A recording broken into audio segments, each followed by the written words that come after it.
বিশ্ববিদ্যালয়ে যায়নি কিন্তু বিশ্ববিদ্যালয় সৃষ্টি করতে পারে।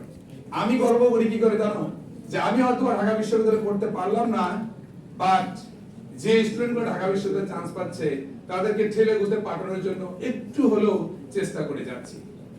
আমি বারবার এই জন্য প্রত্যেক বছরে একবার করে ঢাকা বিশ্ববিদ্যালয়ে চান্স পাই, আমি বারবার প্রত্যেকবার একবার করে মেডিকেলে চান্স পাই, আমি প্রতিবার ইঞ্জিনিয়ারিং ইনস্টিটিউটগুলোতে চান্স পাই, এবং যখন থেকে সফল একজন মানুষ বিভিন্ন ক্ষেত্রে আমি নিজেকে সেখানে ডিসকভার করি।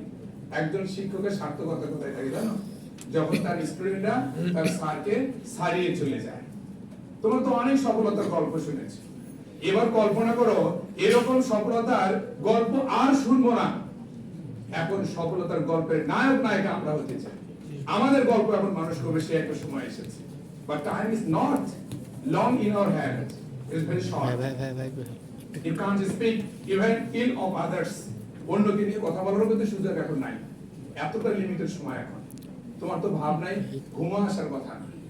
যদি কারো ঘুম এসে থাকে তাহলে বুঝতে হবে যে তোর ঘুমই পায়, খালি তোর ঘুমই দরকার, তোর আর কিছু দরকার।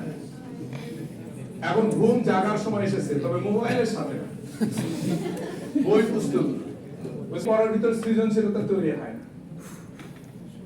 মার্জরি কিনান রাউলিং নামে একজন ইংরেজি সাহিত্যিক আছেন, আমরা ইন্টারমিডিয়েটে পড়েছি, রিডিং ফর প্লেজার নামে একটা গল্প ছিল। সেখানে তিনি বলেছেন যে রিডিং ফর প্লেজার, বিনোদনের জন্যই পড়া। কিন্তু আমাদের অভিভাবকরা এতটাই থার্স্টি হয়ে গেছে সন্তানের জন্য, স্টুডেন্টরা জিপিএ 5 করে সন্তুষ্ট হয় না, আরো বেশি পারলো না, আরো মাস ওই এত পারছে, তো কি কম খেলেছি নাকি, ওই পারলো তুই পারলো না। একটা অসুস্থ প্রতিযোগিতা, শরীরের সাথে ব্যাগ বড়, ব্যাগের সাথে চাপ বড়, এখন এই শরীরটা চাপ। আরে বাবা, এত চাপ নেওয়ার তোমার কোনো দরকার নাই, তুমি মেন্টাল রিল্যাক্স হয়ে যাও।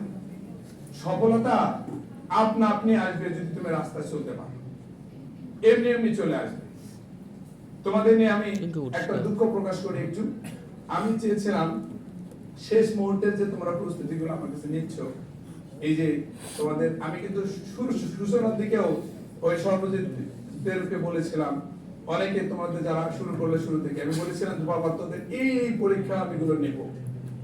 কিন্তু আমি পরীক্ষা নিতে যা দেখতেছি যে ওই ধারাবাহিক একটা ট্রেডিশন আমাদের সোসাইটিতে আছে, যে সব সাবজেক্ট ঠিকঠাক মতো পড়লেও ইংলিশে কিন্তু স্যার সত্য কথা পরীক্ষাও দেবো না, শেষের থেকে যাবো, যে এটাও আশা করেন। পরে দেখলাম যে মডেল টেস্টগুলো শেষের দিকে তোমরা একদম খুব লিমিটেড সংখ্যক স্টুডেন্ট পরীক্ষাগুলো দিলা বাবা। আমি চেয়েছিলাম শেষ দিন পর্যন্ত তোমার খাতায় যতগুলো ভুল ত্রুটি হয় সেটা আমি একটু উন্মোচন করে দিতে চাই। আমি তোমাদের শেষের দিকে বলেছি তোমরা লেখো, এটা লেখো, আমি দেখি তোমার খাতাটা দেখি, এই ভুলটা তুমি ওখানে করো না, এখানে করো। সেই স্কোপটা কিন্তু আমি পুরোপুরি অর্থে পাইনি। তোমাদের জন্য যে রেজাল্ট সাজাইছি, সেই রেজাল্ট সাজাতে গেছে আমার মন খারাপ হয়ে গেছে। দেখেছি কেউ দিচ্ছে সেমি মডেল, কেউ আবার মডেল দেয়, যাই মডেল দিছে তাই সেমি দেয়, সেমি মডেল দুটো মিলে অর্ধেক অর্ধেক করে দিয়েছে। হাতে কোনো কয়েকটা স্টুডেন্ট দেখা যাচ্ছে যে শুরু থেকে শেষ পর্যন্ত দিয়েছে। রেজাল্টটা আমি সাজাই কি করে আমি নিজেই স্পিচলেস হয়ে গেলাম। আমার খুব খারাপ লেগেছে যে তোমাদের শেষ সময় আমি শুরুতেও বলেছিলাম যে তোমরা যে কোনো জিনিসের কনসিস্টেন্সি রাখবা। আমি শুরুতেও বলেছিলাম যে সকল সাবজেক্টের A+ নিশ্চিত হয়, কিন্তু ইংলিশ নিয়ে কিন্তু টেনশনটা রয়েই যায়। তোমরা কি সেই টেনশনের ধারাবাহিকতা তোমরাও কি রাখতে চাচ্ছ? এই ভেবে কি তোমরা শেষ পর্যন্ত মডেল টেস্টগুলো দিলে না? খারাপ লেগেছিল আমার। যাই হোক, what you think it is better undoubtedly even more than my thinking. তো তোমাকে আমি অ্যাপ্রিশিয়েট করি, শিক্ষক মানুষ আমরা, বুঝছো? আমাদের তো তেমন কিছু নাই দোয়া করা ছাড়া, ঠিক না? আমি তোমাদের জন্য এমন ভাবেই দোয়া করি যে তুমি যাই লেখো আর যাই খাতা কাটবে, উনি যেন খাতা না দেখে খালি নাম্বার দিয়ে যায়। কারণ এই ছোট ছোট মানুষগুলোর কোন একটা ভুল জাজমেন্ট হয়ে গেলে তোমাদের যে ক্যারিয়ারের উপর ইফেক্ট করবে, এটা যাতে আর না হয়। পড়ে হোক না পড়ে হোক, বুঝে হোক না বুঝে হোক, তোমাদের যাতে অ্যাডমিশন আগে রেজাল্ট নিয়ে টানাটানি করতে না হয়। একটা কথা সবসময় মনে রাখো যে এখন তোমাদের কয়েকটা জিনিস করা দরকার এই যে স্বল্প সময়ের মধ্যে। নাম্বার 1, তুমি প্রত্যেকটা সাবজেক্টকে সম গুরুত্ব দিবা। গুরুত্ব দিবা সম, কিন্তু যে যে জায়গাগুলোতে তোমার একটু আপত্তি আছে সেই জায়গাগুলোতে নিয়ে আলাদা একটু সময় দিবা। ঘুম পারবা এখন মোটে 4.5 ঘন্টা থেকে 5 ঘন্টা, এটা কোনো ক্রমে এই সীমারেখা পার করো না। ছোটবেলা থেকে তুমি 8 ঘন্টা 10 ঘন্টা ঘুম করে অভ্যস্ত, সেটা পরে করে রাখো। 4.5 ঘন্টা ঘুম পারলে অনেক মানুষ জীবিত আছে, তুমি অ্যাডমিশন পর্যন্ত অব্যাহত রাখো। তারপরে কিছুদিন যদি তোর ঘুমের ট্যাবলেট খাও, 6 মাস ঘুমা লাগে 2 মাস, ওই ঘুমের মধ্যে একটা সার্থকতা থাকে। উঠে যখন দেখবো যে আমি ডিএমসি বা বুয়েটে বা ঢাকা ইউনিভার্সিটিতে, তখন ওই ঘুম করে মনে আর একটু ঘুমায় না, ঘুমের চায় না, সুখের জ্বালা। আগে ছিল তো পড়া জ্বালা, এখন চান্স পাওয়ার পর হচ্ছে সুখের জ্বালা। ঘুমাতে ইচ্ছে করছে না, কবে যে ক্যাম্পাসে যাব। বড় ভাইয়াদের কাছে কত কথা শুনেছি, স্বপ্নের ক্যাম্পাসে এই হয়, হয় না, বায়োলজি হয়, দুটোই হয়, হয় না, কি হয় সেটা আমি মনে মনে প্ল্যান। শোনো, নিয়তের মধ্যে কিন্তু ছাক্কা নিয়ত রাখা লাগে, বুঝছো কি? একটা জিনিস মনে রাখো, সফল হতে চাও, দেখে হাত তোলা থেকে সফল হতে চাও। সুগলি হ্যাঁ, আমরা সফল হতে চাই, পরিশ্রম করতে রাজি না। এটা তো আমাদের নেচার। আমি জান্নাত যেতে চাই, কিন্তু মরতে রাজি না। আরে বাবা, তোমাকে জান্নাত যেতে গেলে তো মরতে হবে।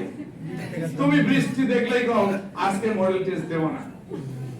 তোমার শেষের সময় মা বলেছে বাসা থেকে বাইরে না, মা বলছে বাসা থেকে বাইরে না, ভালো কথা। তো বাসা থেকে বসে তুই তো পড়ছিস না, তুই তো মোবাইলে আছো। বাসার মধ্যে অফলাইন আসিস, তুই অনলাইন, আরেকজন হটলাইন। সমস্যা, তোমাকে এখন এভরিথিং সুইচড অফ। তোমার এই মানব যন্ত্রটাকে এখন একটু লক করে ফেলো, লক। তোমার যত প্রিয় মানুষ হোক, প্রিয় বস্তুকে কুরবানি না করলে ভালো কিছু আসে না। হ্যাঁ, সত্য কথা। তুমি স্বপ্ন বাঁচানোর জন্য 10টা মানুষকে যদি এখন জবাই করে দিতে হয়, ইউ শুড বি। হ্যাঁ, তোমার বাসায় আত্মীয় স্বজন এসেছে, আপনি আছেন, ভালো কথা, খুব ভালো করে কথা বলবো, আমার পরীক্ষাটা হয়ে যায়। তখন 2 ঘন্টা বেশি দেবো, আপনাকে মোমে যাও। ইকো পার্ক চাইলে আমি ঘুরতে যাব, মালাজুল যাব, কিন্তু এখন আমাকে মাফ করে। এখন তুমি, আমার স্যার বলতেন যে তুমি যদি নিজে না পাকো, তাহলে কাঁচা বড়ি খাওয়ালে অনেক টক লাগবে, পাকলে অনেকেরই ভালো লাগে। তোমার কাছে তোমার সফলতার পিছনে কত এক্সপেকটেশন। তোমার সফলতার জন্য তোমার মা বসে আছে, বাবা বসে আছে, আত্মীয় স্বজন বসে আছে, সবচেয়ে বড় বসে আছে তোমার শত্রুটা। সে বসে আছে তুই কখন ফেল করবে আমি সেটা শুনবো, বলে না আমার 3 মাসের খোরাক হবে, কয়া বাড়াবো, জানি এটা তো কোসলাম না, আমি তো আগে থেকে করছি, সাহস পাবি না। শিট তুই ওই আইনটিকে তুই শর্টে করবি না, তো মায়ের মান সম্মানটা রাখবি।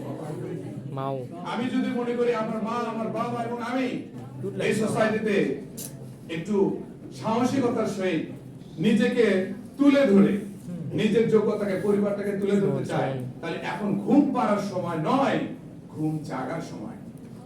যদি সফল হতে চাও, একটা কাজ সব সময় করবা। This is my last ending speech. আপনার একটা কাজ সব সময় করবে, সেটা হচ্ছে বিশ্বাস অর্জন করবে না যে আপনি কি করতে চান। যে আমার টার্গেট এই মুহূর্তে বই, আমার টার্গেট মেডিকেল, আমার টার্গেট ঢাকা ইউনিভার্সিটি, এই তো বাংলাদেশের পার্সপেক্টিভে। আচ্ছা, আপনি আগে আপনার স্বপ্নের উপরে 100% বিশ্বাস স্থাপন করুন, যে সত্যি সত্যি আপনি বিশ্বাস করেন কিনা যে আমি এই জায়গায় চান্স পাবো। আমি বিশ্বাস করেন কিনা। অনেকের বিশ্বাসের মধ্যে সমস্যা দেখেছি আমি। কি যে হয় স্যার, মাও করছে ডাক্তারি পড়, আমিও করছি, কিন্তু মনে হয় হবি না, সে বলে হবি না। মা বলতেছে তুই ইঞ্জিনিয়ারিং কর, ইঞ্জিনিয়ারিং করলে মেলা চাকরি হয়। আমি কি করি স্যার, আমি কি বিভাগ পরিবর্তন করব? আচ্ছা বাবা, তোর সিদ্ধান্তই এখনো নিতে পারিস না। সিদ্ধান্তহীন সোসাইটি কখনো উঠে দাঁড়ায় না। সিদ্ধান্তে আসতে হবে যে হোয়াট আই এক্সপেক্ট। আমি আজ থেকে, ঠিক তোমার পরীক্ষা আছে 1 মাস, পরীক্ষা হবে 1 মাস, 2 মাস, পরবর্তী 4 মাস, 6 মাস, 6 মাস পরে তুমি আজকে বাসায় গিয়ে লিখে রাখবা 6 মাস পরে আমি বুয়েট ক্যাম্পাসে নিজেকে দেখতে চাই, এত তারিখ। আমি লিখে রাখতে চাই আমি ঢাকা ইউনিভার্সিটিতে পড়বো এত তারিখ। আমি লিখে রাখতে চাই এত তারিখে আমি ডিএমসি তে থাকতে চাই, লিখে রাখবা। এর উপরে বিশ্বাস রাখি। এখন বিশ্বাস রাখার পর আসে পরিশ্রম। বিশ্বাস যদি না থাকে তুমি জীবনে এই জায়গায় যেতে পারবে না।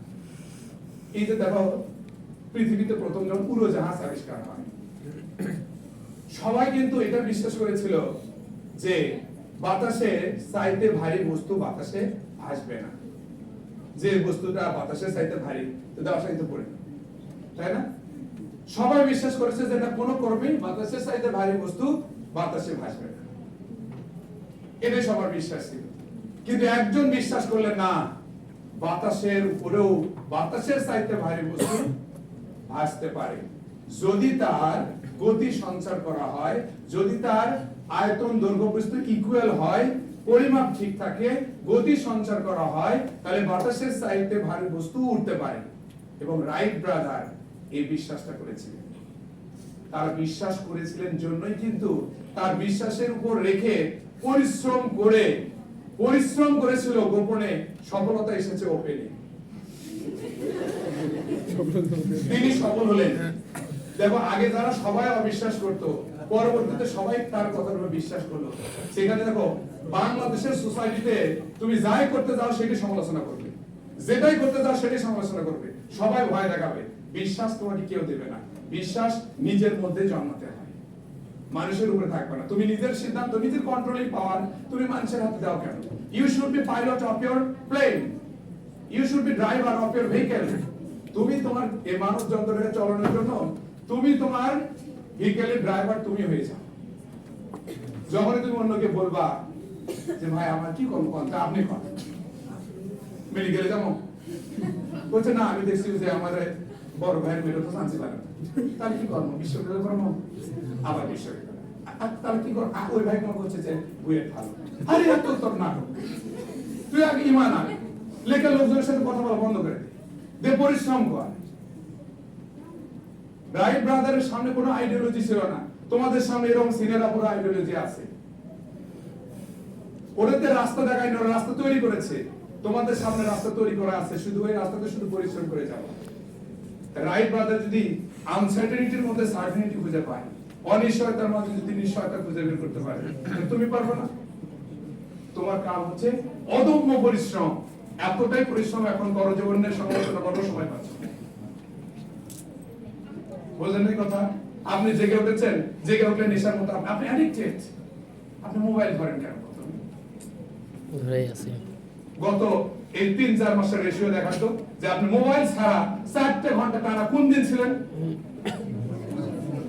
আজকেও নাই। অনেক স্টুডেন্ট কয়েকজন বলতে পারবে যে আমি 4 ঘন্টা ছিলাম, হাতে গোনা কয়েকজন 4 ঘন্টা মোবাইল ছাড়াতে থাকি, তাহলে ফ্যান সুইচ অফ করে কিছুক্ষণ করে তুই হয়তো মোবাইল হাতে নিস কিন্তু ওরে ঘুরছে ওই মেসেজ কি সময় ধরে লিখলো, তুমি জানো না আমার পরীক্ষা কি সময় লেখা লাগে, দাঁড়া ওই আগে বাদ বিচার করি, 2 ঘন্টা ধরে ওই মোবাইলে গরম করে গিয়ে মনে করছে ওই ফোনে তুলে দেখা যায় 2 ঘন্টা সময় শেষ, ঘুম ধরছে। তাহলে খাওয়া শুরু কাল থেকে সকালবেলা শুরু থেকে পড়, শুরু থেকে পড়বে, তাদের সেটা ঝমঝম করে বৃষ্টি হচ্ছে, বৃষ্টির মধ্যে কি করবো, আরামের ঘুম চান্স মেলায় হবে, ঘুম পারি 2 ঘন্টা কি হবে, দূরে ঘন্টাই তো পরে তো আজকে না উদ্ভাস ইয়ার আছে, মডেল টেস্ট দিছে, তুই কিসের মডেল টেস্ট, তোর পড়াই ঠিক হয়নি। যিনি তো টেক কেয়ার করতেছেন কাছে থেকে তোর দাঁড়াতে, সেখানে তোরা কম যাস, বুঝে এক জায়গায় টাকা নষ্ট করি। আরে পরীক্ষায় 1 কোটি দিয়েও লাভ নাই যদি না তোর কনসেপ্ট ক্লিয়ার থাকে। ঠিক কথা। তোর যদি বলে এই ইন্টারমিডিয়েটে কেউ পড়বে না, খালি পরীক্ষা দিবে, তোর কয়টা সফলতা আসবে বাবা? আসে কখনো? আসে না। আর এর মধ্যে আরেকটা জিনিস আমাকে দরকার, একটু তাকওয়া দরকার। ইবনে সিনা নাম শুনো না? ইবনে সিনা হচ্ছে চিকিৎসা শাস্ত্রের জনক।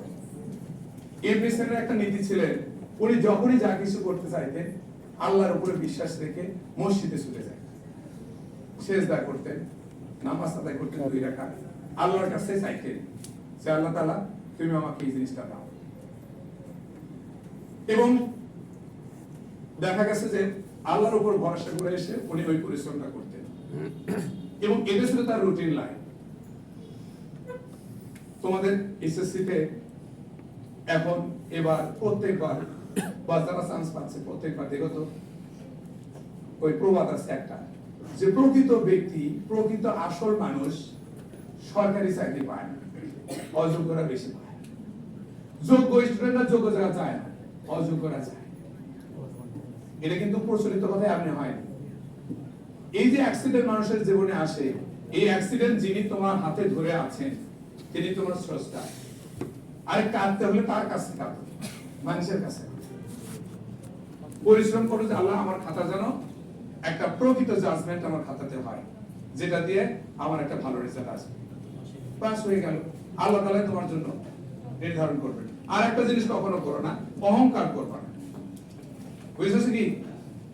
ওই রবি ঠাকুরের একটা কবিতা আছে অহংকারের বাণী, Right. সেখানে উনি বলেছিলেন যে রথ ভাবে আমি দেব, পথ ভাবে আমি, মূর্তি বলে আমি দেব, হাসেন অন্তর্যামী। আরে দেওয়ার মানে কেবল অন্তর্যামীরই আছে, আর কারো নেই। তাহলে তোমাকে চাইতে হবে স্রষ্টার কাছে, আর কারো কাছে না। আর তোমাদের খাতার বিষয়ে একটু বলে নিই, সেটা হচ্ছে তুমি এই যুগটাই হচ্ছে বিউটিফিকেশনের যুগ, বিউটিফিকেশনের যুগ।